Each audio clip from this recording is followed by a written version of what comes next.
Welcome ਬੇਟਾ। ਅੱਜ ਆਪਾਂ 8th ਕਲਾਸ ਦੇ ਸਿੰਪਲੀਫਾਈਡ ਮਟੀਰੀਅਲ ਮੈਥਸ ਦੇ ਨੈਕਸਟ ਕੁਐਸਚਨ ਸੋਲਵ ਕਰਾਂਗੇ। These are very important questions. ਪਹਿਲੇ 3 ਚੈਪਟਰ ਬੇਟਾ ਮੈਂ ਅਪਲੋਡ ਕਰ ਚੁੱਕੀ ਹਾਂ। ਹੁਣ ਆਪਾਂ ਨੈਕਸਟ ਚੈਪਟਰ ਸੋਲਵ ਕਰਾਂਗੇ, ਡਾਟਾ हैंडलिंग। ठीक है जी। वीडियो अच्छी लगी बेटा लाइक जरूर कर देना। फस्ट है दिते प्रश्नों विचों सही विकल्प चुनो। Choose the correct option from the following questions. वर्ग अंतराल गिवन है बेटा, द वर्गकार दसना किहड़ा आ मीन साइज ऑफ क्लास। बेटा कई बार साइज ऑफ क्लास भी लिखा हुंदा ते कई बार विड्थ ऑफ क्लास भी लिखा हो सकता है, जिन्होंने पंजाबी च आपां वर्गकार कहने आ। ये की हुंदा बेटा अपर लिमिट ते लोअर लिमिट का डिफरेंस। हुण जिवें इत्थे 150 आ, ये की है लोअर लिमिट हेठली सीमा, 175 की है अपर लिमिट उपरली सीमा। ठीक है, दोनों का डिफरेंस जिहड़ा हुंदा आ वो की रिप्रजेंट करदा आ विड्थ ऑफ क्लास। ठीक है, साइज ऑफ क्लास मीनस वर्गकार ते कितना आ जाऊगा 170 माइनस 150 उपरली सीमा माइनस हेठली सीमा कितना आ गया अपने को 25। तो किहड़ा आंसर आऊगा बेटा ये ऑप्शन सी। नैक्सट है चक्कर की वरतों करके पेश किए गए अंकड़े नूं कहा जाता है। Data represented using circles is known as. बेटा जो सर्कल च आपां किसी डाटा रिप्रजेंट करते हैं, ठीक है, तो उन्होंने की बोलते हैं आपां पाई चार्ट। ठीक है, ऑप्शन डी। नैक्सट है मिलान चिन्हां दी वरतों किस लई हुंदी है। Tally marks are used. आपां जदों बेटा टैली मार्क्स मीनस आप इदा लाइनस रिप्रजेंट करते हैं ना, 5 के बंडल तैयार करते हैं। ठीक है, जो आप अंकड़ा अपन गिवन होंगे ने तो इन्हां चिन्हां दी वरतों किस लिए की जाती है, बारंबारता लई, फ्रीकुएंसी लई। ठीक है जी, फाइंड करने लई। एक सिक्का 2 बार उछालिया जाता है, संभावित नतीजों की गिनती है। A coin is toss 2 times the number of possible outcomes is.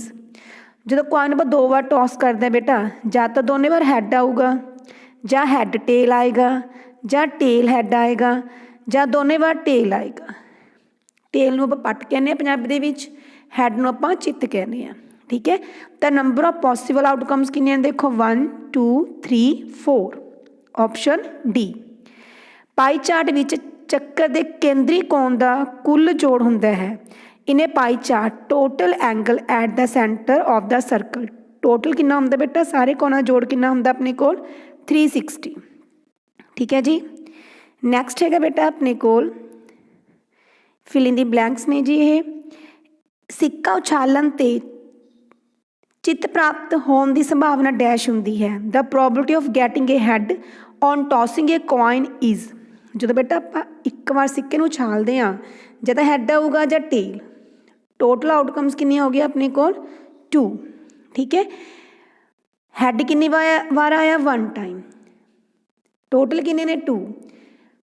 अपने को प्रोबेबिलिटी संभावना का फार्मूला की हुंदा है favourable outcomes by total outcomes मीनस अनुकूल परिणामों की गिनती बटा कुल परिणामों की गिनती। अनुकूल फेवर च कितने ने अपने को 1, टोटल कितने ने अपने को 2, तो कितनी आ गई 1/2। तिग्गा याद रखना बेटा प्रोबेबिलिटी किसी भी ईवेंट की है जी वो 1 और 0 के विचकार होंगी आ। मतलब 0 भी हो सकती है 1 भी हो सकती है। 0 तो लैस मीनस नैगेटिव नहीं कदे हो सकती, 1 तो ग्रेट नहीं हो सकती। ठीक है, नैक्सट है बेटा अपने को पाई चार्ट विच सारे केंद्री कोणों का जोड़ हुंदा है। Sum of all central angles in a pie chart कितना हुंदा अपने को 360। एक थैले विच 5 लाल गेंदा अते 3 नीलियां गेंदा हैं। जेकर थैले विचों बिना वेख्या एक गेंद बाहर कड्ढी जाए तो लाल गेंद की संभावना होगी। ए bag contains 5 red balls 3 blue balls. If 1 ball is drawn from the bag without looking the probability of red ball is. ठीक है, रेड बॉल की संभावना करनी है। देखो रेड गेंदा किन्ने ने अपने को 5, नीलियां किन्ने ने अपने को 3, तो टोटल किन्नियां हो गई अपने को कुल 5 + 3 8। तो प्रोबेबिलिटी ऑफ ईवेंट किसी भी घटना की संभावना की होंगी है अनुकूल परिणामों की गिनती किन्ने ने अनुकूल मीनस 5 क्योंकि रेड 5 ने। ਟੋਟਲ ਕਿੰਨੇ ਨੇ ਆਪਣੇ ਕੋਲ 8 ਤੇ ਆਪਾਂ ਰੈੱਡ ਦੀ ਫਾਈਂਡ ਕਰਨੀ ਸੀਗੀ ਤਾਂ ਫੇਵਰ 'ਚ ਆਪਾਂ ਰੈੱਡ ਲਵਾਂਗੇ। ਕਿੰਨੇ ਆ ਗਏ ਆਪਣੇ ਕੋਲ 5/8। ਨੈਕਸਟ ਹੈਗਾ ਇੱਕ ਸਿੱਕਾ ਉਛਾਲਣ 'ਤੇ ਪੱਟ ਪ੍ਰਾਪਤ ਹੋਣ ਦੀ ਸੰਭਾਵਨਾ ਡੈਸ਼ ਹੁੰਦੀ ਹੈ। The probability of getting a tail when tossing a coin is. ਦੇਖੋ ਬੇਟਾ ਜਦੋਂ ਆਪਾਂ ਕਿਸੇ ਸਿੱਕੇ ਨੂੰ ਉਛਾਲਦੇ ਹਾਂ, ਤੁਹਾਨੂੰ ਪਹਿਲਾਂ ਵੀ ਦੱਸਿਆ ਸੀ ਹੈਡ ਔਰ ਟੇਲ ਆਉਂਦਾ ਆ, ਠੀਕ ਹੈ। ਟੋਟਲ ਕਿੰਨੇ ਹੁੰਦੇ ਨੇ ਆਪਣੇ ਕੋਲ 2। ਹੈਡ ਦੀ ਪ੍ਰੋਬੇਬਿਲਿਟੀ ਕਿੰਨੀ ਸੀਗੀ 1/2। ਦੇਖੋ ਟੇਲ ਦੇ ਫੇਵਰ 'ਚ ਵੀ 1 ਹੀ ਇਵੈਂਟ ਆ, ਠੀਕ ਹੈ, ਤਾਂ ਟੇਲ ਦੀ ਪ੍ਰੋਬੇਬਿਲਿਟੀ ਵੀ ਕਿੰਨੀ ਆਊਗੀ 1/2, ਠੀਕ ਹੈ ਜੀ। ਨੈਕਸਟ ਕੁਐਸਚਨ ਹੈ ਬੇਟਾ ਆਪਣੇ ਕੋਲ, ਨੈਕਸਟ ਠੀਕ ਹੈ ਬੇਟਾ ਆਪਣੇ ਕੋਲ, ਜੇਕਰ ਇੱਕ ਸਕੂਲ ਦੇ 60% ਵਿਦਿਆਰਥੀ ਪੰਜਾਬੀ ਬੋਲਦੇ ਨੇ ਤਾਂ ਪੰਜਾਬੀ ਬੋਲਦੇ ਵਿਦਿਆਰਥੀਆਂ ਨੂੰ ਦਰਸਾਉਂਦੇ ਅਰਧ-ਵਿਆਸੀ ਖੰਡ ਦਾ ਕੌਣ ਹੋਵੇਗਾ। If 60% of students in a school speak Punjabi, then the angle of sector representing the Punjabi speaking students will be। Percentage करनी है बेटा ਆਪਾਂ। देखो टोटल कंप्लीट एंगल कितना ਹੁੰਦਾ ਆ 360 ਦਾ, ठीक है। अपने 60% ने वो पंजाबी बोलते हैं तो 360 का बेटा 60% कट लो, किन्ने ने ये कैंसल आउट हो गया, कितना आ गया 216 का एंगल। वैसे भी देखो बेटा 60% हो गए ये, ठीक है। तो इट मीनस टोटल कंप्लीट एंगल कितना 360 का, हाफ कितना बन गया 50% कितना बन गया 180, मीनस 180 तो ग्रेटर ही आएगा, ठीक है 216। नैक्सट है बेटा अपने को एक सिक्के ਨੂੰ ਉਛਾਲਣ ਤੇ ਕੁੱਲ ਪ੍ਰਣਾਮਾਂ ਦੀ ਗਿਣਤੀ। ਆਪਾਂ ਹੁਣੇ ਕੱਢਿਆ ਸੀ ਬੇਟਾ, ਜਦੋਂ ਆਪਾਂ ਸਿੱਕੇ ਨੂੰ ਉਛਾਲਦੇ ਹਾਂ ਤਾਂ ਕੁੱਲ ਸੰਭਵ ਪ੍ਰਣਾਮ ਕਿੰਨੇ ਹੁੰਦੇ ਨੇ, ਪੋਸੀਬਲ ਆਊਟਕਮਸ ਕਿੰਨੀਆਂ ਹੁੰਦੀਆਂ ਨੇ 2, ਕਿਉਂਕਿ ਜਾਂ ਤਾਂ ਹੈੱਡ ਆਊਗਾ ਜਾਂ ਟੇਲ। ਨੈਕਸਟ ਹੈਗਾ ਬੇਟਾ ਆਪਣੇ ਕੋਲ ਇੱਕ ਸੰਤੁਲਿਤ ਪਾਸੇ ਨੂੰ ਉਛਾਲਣ ਤੇ 6 ਸੰਭਵ ਪ੍ਰਣਾਮ ਹਨ। 6 possible outcomes of tossing a dice. ਜੇ ਆਪਾਂ ਡਾਈ ਨੂੰ ਟੋਸ ਕਰਦੇ ਹਾਂ ਤਾਂ ਕਿਹੜੇ ਪ੍ਰਣਾਮ ਹੁੰਦੇ ਨੇ, ਇਹਨੇ ਪੁੱਛਿਆ। ਜਿਵੇਂ 1 ਵੀ ਆ ਸਕਦਾ, 2 3 4 5 6, ਕਿਉਂਕਿ 6 ਤੱਕ ਨੰਬਰ ਹੁੰਦੇ ਨੇ, ਠੀਕ ਹੈ। ਇਹ ਸੰਭਵ ਪ੍ਰਣਾਮ ਬਣ ਗਏ। ਵਰਗ ਅੰਤਰਾਲ ਦੀ ਉੱਪਰਲੀ ਸੀਮਾ ਤੇ ਹੇਠਲੀ ਸੀਮਾ ਦੇ ਅੰਤਰ ਨੂੰ ਕੀ ਬੋਲਦੇ ਆ। ਕੋਈ ਵੀ ਕਲਾਸ ਇੰਟਰਵਲ ਆ ਬੇਟਾ, ਠੀਕ ਹੈ, ਆਪਣਾ ਡਿਫਰੈਂਸ ਕਰਨਾ ਅਪਰ ਲਿਮਿਟ ਐਂਡ ਲੋਅਰ ਲਿਮਿਟ ਦੇ ਵਿਚਕਾਰ। ਜੇ ਮੰਨ ਲਓ 20 to 30 ਆ, ਇਹ ਕੀ ਹੋ ਗਈ ਬੇਟਾ ਆਪਣੇ ਕੋਲ ਲੋਅਰ ਲਿਮਿਟ, ਹੇਠਲੀ ਸੀਮਾ। ਆ ਹੈਗੀ ਬੇਟਾ ਆਪਣੇ ਕੋਲ ਅਪਰ ਲਿਮਿਟ, ਉੱਪਰਲੀ ਸੀਮਾ, ਠੀਕ ਹੈ। ਇਹਨਾਂ ਦੋਨਾਂ ਦਾ ਡਿਫਰੈਂਸ ਨੂੰ ਕੀ ਕਹਿੰਦੇ ਆਪਾਂ ਹੁਣੇ ਕੀਤਾ ਸੀਗਾ ਕਲਾਸ ਸਾਈਜ਼ ਜਾਂ ਕਲਾਸ ਵਿਡਥ, ਠੀਕ ਹੈ।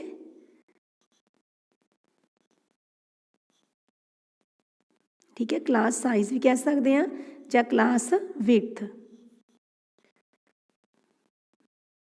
ਆ ਦੇਖੋ ਫਸਟ ਕੁਐਸਚਨ ਆਪਾਂ ਇਹੀ ਕੀਤਾ ਸੀਗਾ ਨਾ, ਆ ਦੇਖੋ size of the class difference ਕਰਕੇ ਕੱਢਿਆ ਸੀਗਾ, ਤਾਂ ਉਹ ਇਹ ਉੱਪਰਲੀ ਸੀਮਾ ਸੀਗੀ ਬੇਟਾ, ਇਹਦੀ ਆ ਹੇਠਲੀ ਸੀਮਾ ਸੀ, ਠੀਕ ਹੈ। ਜਿਹਨੂੰ ਆਪਾਂ ਕਲਾਸ ਸਾਈਜ਼ ਕਿਹਾ ਸੀਗਾ, ਮੀਨਸ ਵਰਗ ਆਕਾਰ ਵੀ ਕਹਿ ਦਿੰਦੇ ਹਾਂ ਆਪਾਂ ਪੰਜਾਬੀ ਦੇ ਵਿੱਚ, ਠੀਕ ਹੈ। ਨੈਕਸਟ ਹੈਗਾ ਬੇਟਾ ਆਪਣੇ ਕੋਲ ਵਰਗ ਅੰਤਰਾਲ ਦੇ ਮੱਧ ਬਿੰਦੂ ਨੂੰ ਡੈਸ਼ ਕਿਹਾ ਜਾਂਦਾ ਹੈ। Mid point of class interval is called, ਠੀਕ ਹੈ। ਕੋਈ ਵੀ ਕਲਾਸ ਇੰਟਰਵਲ ਲੈ ਲਓ, ਚਲੋ ਮੈंने यही ले लेनी है बेटा 20 to 30, ਇਹਦਾ ਮਿਡ ਵੈਲਿਊ, ਠੀਕ ਹੈ। ਮਿਡ ਵੈਲਿਊ ਕਿੰਨੀ ਆ ਗਈ, ਜਿਵੇਂ 25, ਉਹ ਕਿਵੇਂ ਕੱਢਦੇ ਹੁੰਦੇ ਆਪਾਂ, ਦੋਨਾਂ ਨੂੰ ਐਡ ਕਰਕੇ 2 ਨਾਲ ਡਿਵਾਈਡ ਕਰਕੇ, ਜਿਵੇਂ 25 ਕੀ ਆ ਗਿਆ ਆਪਣੇ ਕੋਲ ਮਿਡ ਵੈਲਿਊ। ਤਾਂ ਮਿਡ ਵੈਲਿਊ ਨੂੰ ਆਪਾਂ ਕੀ ਬੋਲਦੇ ਹਾਂ, ਠੀਕ ਹੈ, ਇਹਨੂੰ ਬੋਲਦੇ ਹਾਂ ਬੇਟਾ ਆਪਾਂ ਕਲਾਸ ਮਾਰਕ। ਵਰਗ ਚਿੰਨ੍ਹ ਜਿਹੜਾ ਡਿਫਰੈਂਸ ਆ ਉਹ ਤਾਂ ਵਰਗ ਆਕਾਰ ਆ, ਇਹਨੂੰ ਕੀ ਬੋਲਦੇ ਆਪਾਂ ਵਰਗ ਚਿੰਨ੍ਹ, ਕਲਾਸ ਸਾਈਜ਼, ਠੀਕ ਹੈ ਜੀ। ਅੱਗੇ ਹੈਗਾ ਇੱਕ ਥੈਲਾ ਜਿਸ ਵਿੱਚ 10 ਨੀਲੀਆਂ ਗੇਂਦਾਂ ਨੇ, ਵਿੱਚੋਂ ਇੱਕ ਲਾਲ ਗੇਂਦ ਮਿਲਣ ਦੀ ਸੰਭਾਵਨਾ 3/10 ਹੈ। ਇਹ ਟਰੂ ਫਾਲਸ ਹੈ ਬੇਟਾ। ਸਾਰੇ ਬੇਟਾ ਉਹਦੇ ਵਿੱਚ ਨੀਲੀਆਂ ਗੇਂਦਾਂ ਨੇ, ਠੀਕ ਹੈ, ਬਲੂ ਬਾਲਸ ਨੇ, ਰੈੱਡ ਤਾਂ ਹੀ ਹੋਈ ਨਹੀਂ, ਰੈੱਡ ਦੀ ਸੰਭਾਵਨਾ ਫਿਰ ਕਿੰਨੀ ਹੋਊਗੀ 0, ਠੀਕ ਹੈ, ਕਿਉਂਕਿ ਇੰਪੋਸੀਬਲ ਈਵੈਂਟ ਬਣ ਗਈ। ਤੇ ਕੀ ਬਣੂ ਆਪਣੇ ਕੋਲ ਫਾਲਸ। ਇੱਕ ਪਾਸੇ ਨੂੰ ਸੁੱਟਣ ਤੇ ਜਿਸ ਸੰਖਿਆ ਆਉਣ ਦੀ ਸੰਭਾਵਨਾ 1/2 ਹੈ। Probability of getting a even number when tossing a dice is. ਬੇਟਾ ਜੋ ਡਾਈਸ ਦੇ ਉੱਪਰ ਟੋਟਲ ਪ੍ਰਣਾਮ ਕਿੰਨੇ ਹੁੰਦੇ ਨੇ 6, 1 2 3 4 5 6, ਟੋਟਲ 6 ਹੋ ਗਏ। ਹੁਣ ਇਹਦੇ ਵਿੱਚ ਦੇਖੋ ਈਵਨ ਕਿੰਨੇ ਨੇ, ਜਿਸਤ ਕਿੰਨੇ ਨੇ 2 4 6 3 फेवर च हो गए मीनस, ठीक है, अनुकूल हो गए। तो प्रॉपर्टी कितनी बन गई 3/6 1/2, इट मीनस ये की आ गया ट्रू। वर्ग अंतराल की हेठली सीमा है, lower limit of the class interval is 35। No बेटा 35 तो उपरली सीमा आ, 25 हेठली सीमा आ, तो क्या आऊगा फाल्स। अंग्रेजी के वर्णमाला विच एक स्वर चुने जाने की संभावना, the probability of selecting a vowel in English alphabet. Total बेटा इंग्लिश एल्फाबैट किन्ने हुंदे ने अपने कोल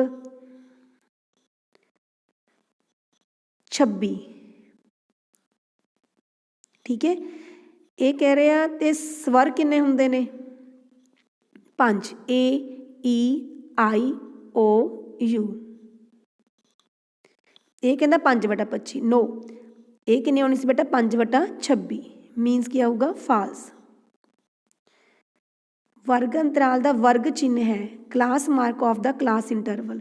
थोड़ा तरीका दसिया सी बेटा, दोनों को ऐड कर लो तो 2 ते डिवाइड कर लो, 50/2 कितना बन गया 25। ये कह रहा 10 क्लास मार्क, तो ये क्या होगा बेटा फाल्स। ये तो क्लास साइज देता है इन्होंने आपू, एक सिक्के उछालन से चित्त आने की संभावना है, the probability of getting a tail when tossing a coin is 1/2, ठीक है बेटा, ये की है ट्रू। वर्ग अंतराल का वर्गकार b है, class size of the class interval, बेटा डिफरेंस करके देखते हैं, ठीक है। 40 और 60 कितना डिफरेंस आऊगा 20, तो ये आ गया ट्रू। नैक्सट है अपने कोल बारंबारता सानू दिते अंकड़े विच वार-वार आई संख्या नूं दर्शाउंदा है। Frequency refers to the number of times that occurs in the given data, ठीक है बेटा। कोई भी आइटम है जब बार बार आती है वो किनू रिप्रजेंट करती है बारंबारता नूं, ट्रू। मिलान चिन्ह बारंबारता पता करने लई वरते जाते हैं, ठीक है बेटा। Tally marks are use to find frequencies. Pie chart विच अर्धव्यासी खंडां दे कोणा का माप 180 तो वध नहीं हो सकता। The measure of central angle of sector in pie chart can not exceed 180। ये कह रहे देखो पाई चार्ट विच अर्धव्यासी खंडां दे केंद्री कोण का माप जिहड़ा 180 तो वध नहीं हो सकता। कोई जरूरी नहीं हैगा बेटा, हो सकता है जिमें आप कोई पाई चार्ट ड्रा करते हैं, ठीक है। हुण 180 तो जरूरत नहीं, 180 तो ग्रेटर भी हो सकते हैं। पहले आप कढ़िया सी 216, ठीक है। जो पाई चार्ट आप ड्रा करते हैं तो कोई जो एंगल है बेटा वो ग्रेटर भी आ सकता है, किसका ग्रेटर भी आ सकता, किसका लैस भी आ सकता, पर सारे कोणों का जोड़ है जोड़ा वो हमेशा 360 होगा, ठीक है। तो क्या होगा फाल्स। नैक्सट है बेटा स्केयर एंड स्केयर रूट। वर्ग ते वर्गमूल 200 के वर्ग विच सिफरां की गिनती दसो, number of zeros in the square of 200, ठीक है। 200 के वर्ग विच सिफरां की गिनती दसनी है, ठीक है। जो वर्ग करोगे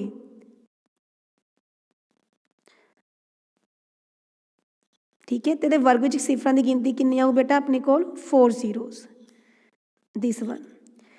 अगे है बेटा 1681 के वर्ग का इकाई अंक digit at the ones place of square of 1687 is, ठीक है। वर्ग का इकाई अंक, ये क्वेश्चन बेटा पेपर च हमेशा आउंदा ही आउंदा हुंदा।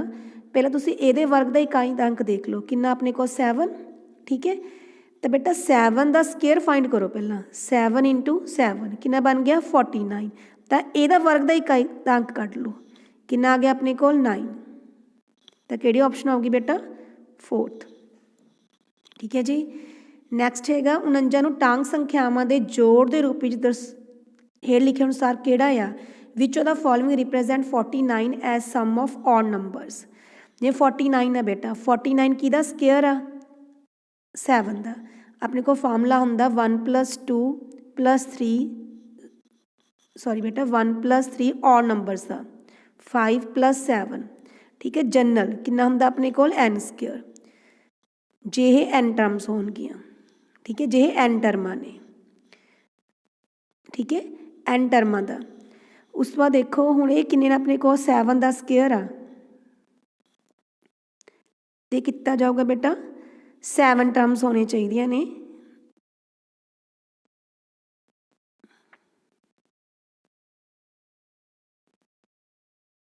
तो किहड़ा होगा अपने कोल दिस वन।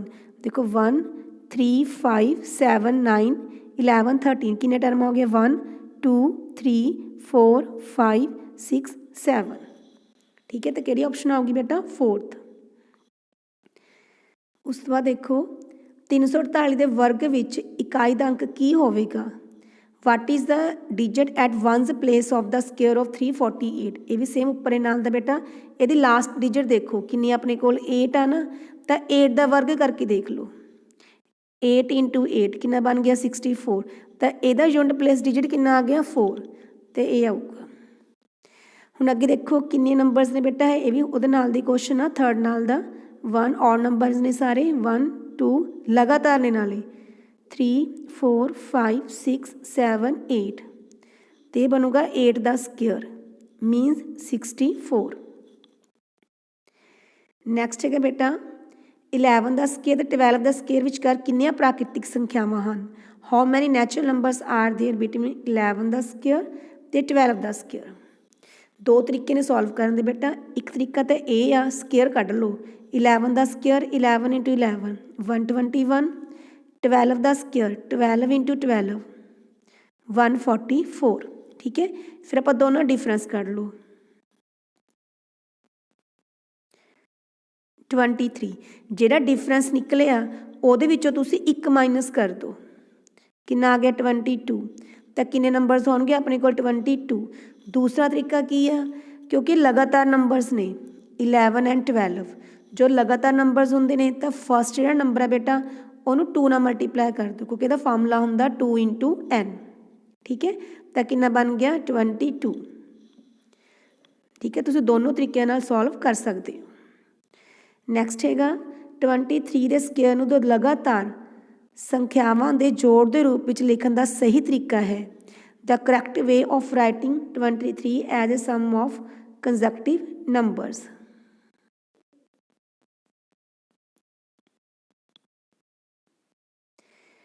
ये है बेटा थोड़ा ईजी मैथड दसूँगी। तुसीं 23 का वर्ग कर लो कितना जो अपने कोल 23 इंटू 23। ठीक है, कितना आ गया 529। हुण तुसीं ये देख लो वो दो नंबर्स कढ़ लो जिहदा लगातार जिहड़ा जोड़ आ, ठीक है, जिहड़ा जोड़ आ 529 बन जाए। ठीक है, हुण देखो सारे लगातार ने जिवें 264 265 203 204 180 181 199 200, पर ये बेटा जोड़ किहदा 529 बनता है this one.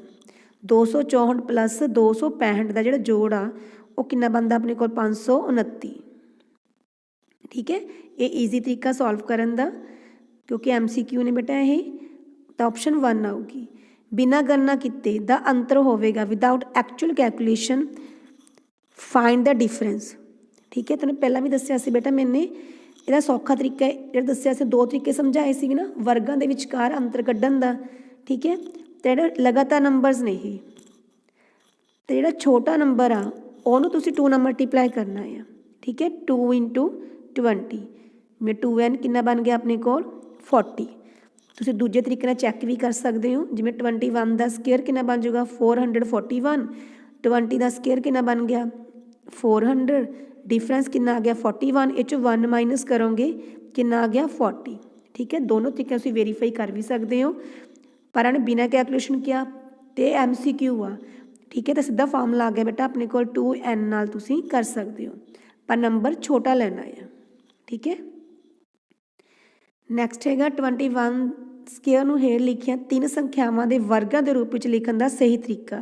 The correct way of writing 21 as the sum of 3 numbers.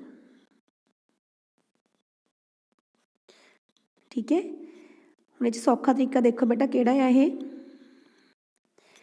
ये देखो बेटा इस क्वेश्चन दे विच आपां सौखे तरीके नाल ही सॉल्व करांगे क्योंकि MCQ है बेटा बाय ऑप्शन चक्कांगे आपां। जिवें 21 का स्केयर आ ये कितना हुंदा अपने कोल 21 इंटू 21 441। ठीक है, हुण देखो 4 का स्केयर कितना बन गया 16, 5 का स्केयर कितना बन गया 25, 20 का स्केयर कितना बन गया अपने कोल 400,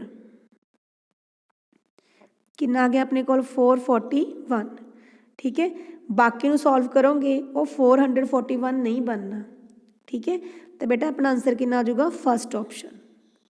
ठीक है, तुसी स्केयर करके ऐड करके देख लो, तुहानू ये सौखा लगेगा। ठीक है जी। नैक्सट है बेटा अपने को 10th क्वेश्चन, -11 का वर्ग पता करो, स्केयर ऑफ -11। देख बेटा -11 का square, -11 into -11, minus minus cut गया, 11 इंटू 11 कितना बन गया 121, ऑप्शन फर्स्ट। अगे का बेटा 11, टांग संख्या का वर्ग हमेशा डैश होंदा है, square of an odd number is always, टांग संख्या का वर्ग हमेशा की होंदा बेटा टांग। ठीक है, जिमें 1 इंटू 1 1, 3 इंटू 3 9, 5 इंटू 5 25। ठीक है जी।